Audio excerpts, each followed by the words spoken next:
Rituals, traditions, and symbols. Do you have any in your marriage or family? This is a special weekend this weekend. So today we are talking about how you celebrate. Hi there, we are Dr. David and Theresa Mabry from One Another Marriage. Welcome to our YouTube channel. Please like and subscribe to our channel and hit the bell for notifications so you can be notified when we drop a new video. We usually drop a new video every Friday.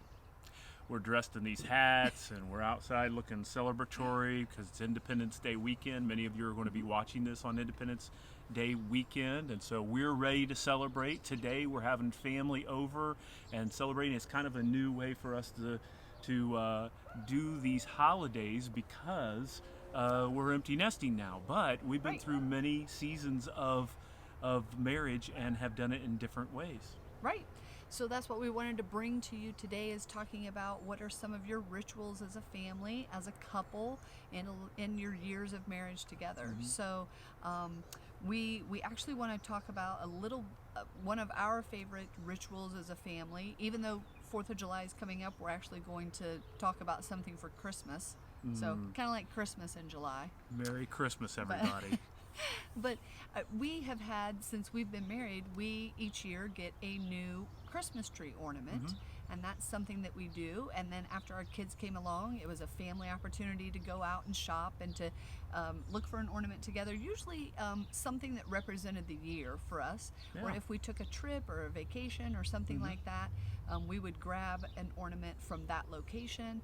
And then, so now our tree actually has, we have a lot. We have like 27 years of ornaments on the tree, and now our own children who have launched out of the house are taking that tradition into their own homes. And it's pretty eclectic, you know, this makeup of ornaments that are on the tree, because each one of them have a memory connected to it. And that's why the importance of symbols within your marriage and your family.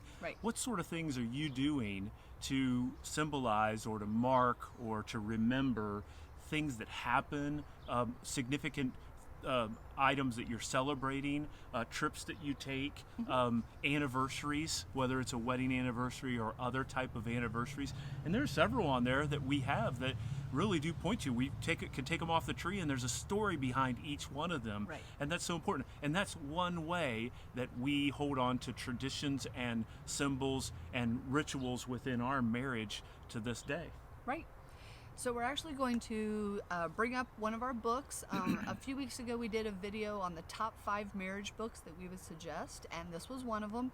It was Dr. John Gottman, The 7 Principles for Making Marriage Work. So go back and watch that video and see our other suggestions on books. But basically he talks about in here having the importance of having rituals in your marriage and in your family. So one of the questions that we're supposed to dialogue is pick a meaningful holiday.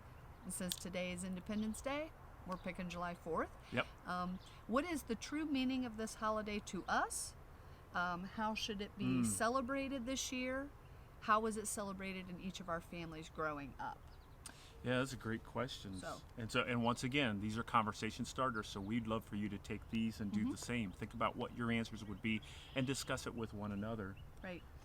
So I think growing up, I mean, my family, I just remember usually being together with just my mom, my dad, my brother.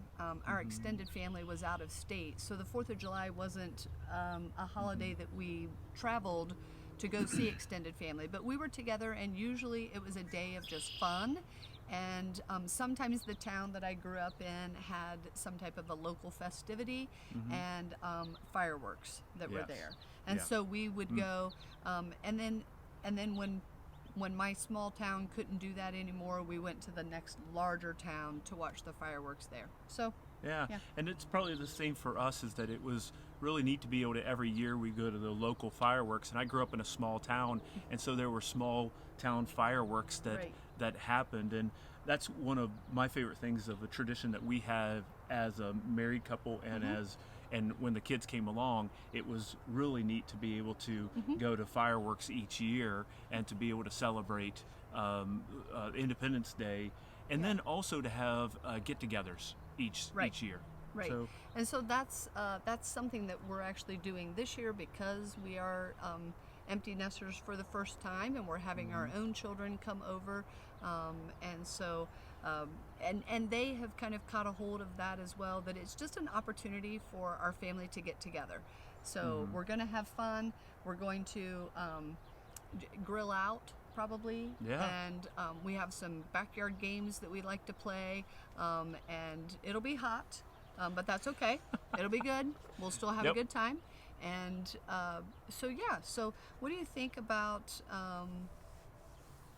what is the true meaning of this holiday? Yeah, I think for me, I think about all the sacrifices that were made for Independence Day, and we have a tremendous amount of freedom in our lives right now, Yeah. and in this wonderful, we have a great nation. We're an imperfect nation, but we have a great nation, and I love the fact that Independence Day for me reminds me of the freedoms that we get to enjoy. Even for the fact that for us as a married couple to be married and to Right. have freedoms in that. So yeah, it means a lot, and that you and I get to enjoy that we can even do this, Yeah, that we exactly. can work with marriages and have freedom for that. So Right. yeah, what about you? And to just thank those who fought for our freedom, and who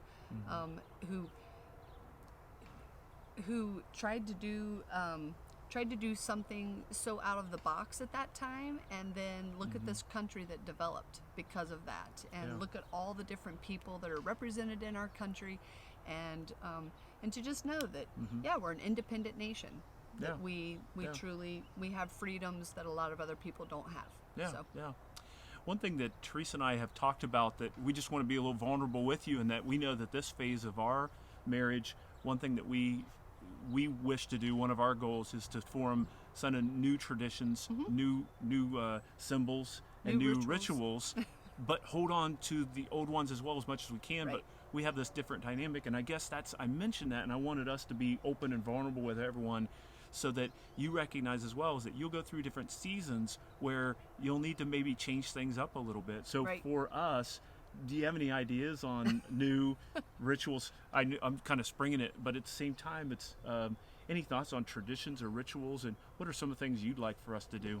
yeah, that's a good question. Well, I think part of a new tradition. Oh, a bug, because we're outside. Not in our studio.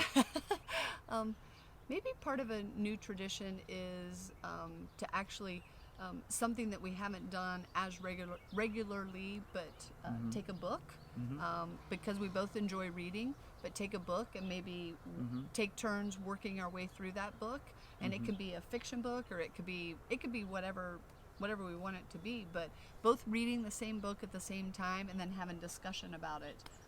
Like whether we go on walks together and have that Yeah. discussion, or having coffee in the morning. But yeah, Yeah, I like that.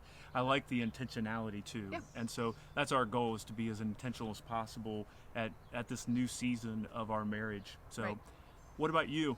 What rituals, traditions, symbols do you have within your marriage and your family? How are you being intentional with those? We want to encourage you today.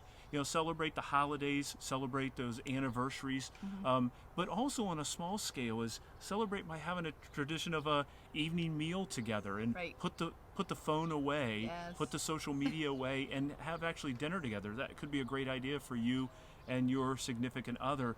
Or it could include that once a month you have a getaway for a whole day, or once a quarter you do a weekend away, or whatever it means. But form those new holidays, and then mark them with symbols and Right. significant ways to kind of that you can look to and go, oh, I remember that, or that reminds us how important our relationship is. Yeah.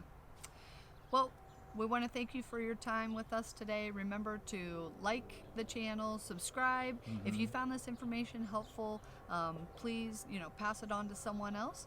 And we look forward to seeing you the next time.